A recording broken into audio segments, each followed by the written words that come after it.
Shalom sahabat terkasih di dalam Tuhan. Semoga senantiasa diberi kesehatan dan berkat berlimpah dari Tuhan Yesus Kristus. Raja Mesias dan penyelamatan Israel. Bacaan dari kitab Mika bab 5 ayat 2 sampai 15. Tetapi engkau, hai Betlehem Efrata, hai yang terkecil di antara kaum-kaum Yehuda, daripadamu akan bangkit bagiku seorang yang akan memerintahkan Israel, yang permulaannya sudah sejak purbakala, sejak dahulu kala. Sebab itu ia akan membiarkan mereka sampai waktu perempuan yang akan melahirkan telah melahirkan. Lalu selebihnya dari saudara-saudaranya akan kembali kepada orang Israel. Maka ia akan bertindak dan akan menggembalakan mereka dalam kekuatan Tuhan. Dalam kemegahan nama Tuhan Allahnya, mereka akan tinggal tetap, sebab sekarang ia menjadi besar sampai ke ujung bumi, dan dia menjadi damai sejahtera.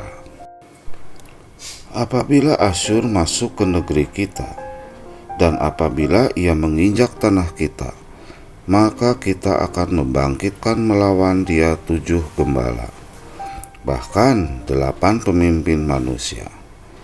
Mereka itu akan mencukur negeri Asyur dengan pedang, dan negeri Nimrod dengan pedang terhunus. Mereka akan melepaskan kita dari Asyur, apabila ia ini masuk ke negeri kita dan menginjak daerah kita.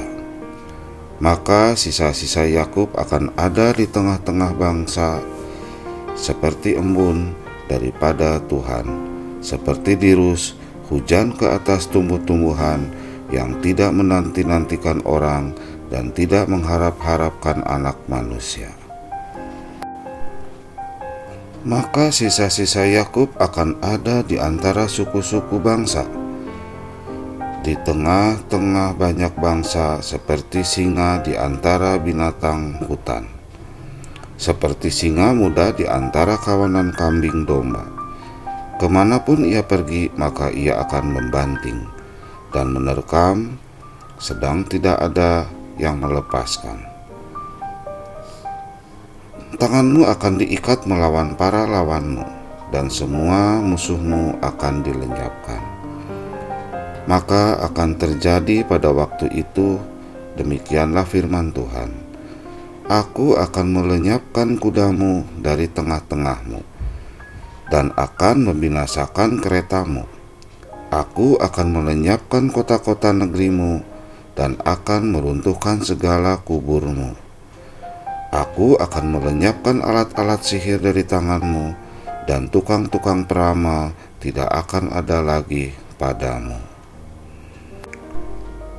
Aku akan melenyapkan patung-patungmu dan tugu-tugu berhalamu dari tengah-tengahmu.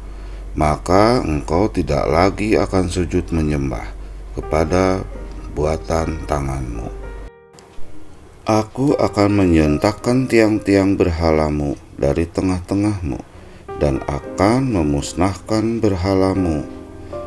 Aku akan membalas dendam dengan murka dan kehangatan amarah kepada bangsa-bangsa yang tidak mau mendengarkan. Demikianlah sabda Tuhan. Syukur kepada Allah. Dari yang terkecil datang penyelamat. Lazim apabila pemimpin besar lahir dari keluarga terpandang dan terkenal, atau berasal dari kota besar karena memang mempunyai modal dan segala hal yang mendukung untuk mencapainya. Bagaimana jika pemimpin itu lahir dari keluarga dan tempat yang tak dikenal? Apalagi dia bukan hanya pemimpin, tetapi penyelamat yang sempurna. Mika bernubuat bahwa Yerusalem yang perkasa akan dihancurkan. Rajanya tidak bisa menyelamatkan. Namun Betlehem, kota kecil, akan menjadi tempat kelahiran satu-satunya raja keturunan Daud yang menyelamatkan umatnya. Dialah Sang Mesias yang akan memerintah sebagai raja yang kekal, Sang Gembala pembawa damai, penghancur semua musuhnya. Mika berulang kali menyampaikan frasa, "Aku akan melenyapkan," yang ditujukan pada hal-hal jahat seperti bersandar pada kekuatan sendiri, kekuatan militer, alat-alat sihir, peramal, dan tugu berhala. Ini memberi penegasan keras bahwa Tuhan tidak pernah main-main dengan segala sesuatu yang tidak berkenan baginya. Paradoks kelahiran Yesus yang sederhana di kandang domba dan dari kota kecil Betlehem yang tidak pernah dianggap oleh manusia telah dinubuatkan begitu mendetail. Kita melihat betapa ajaib kedatangannya, dan tidak ada yang kebetulan, sebab semua nubuat para nabi tergenapi. Yesus Kristus adalah Mesias yang lahir di Betlehem sesuai dengan nubuat Nabi Mika. Dia adalah Raja Damai, penuh kasih dan kerendahan hati, juga kekuatan yang mampu menyelamatkan umatnya dan melenyapkan semua kuasa kegelapan.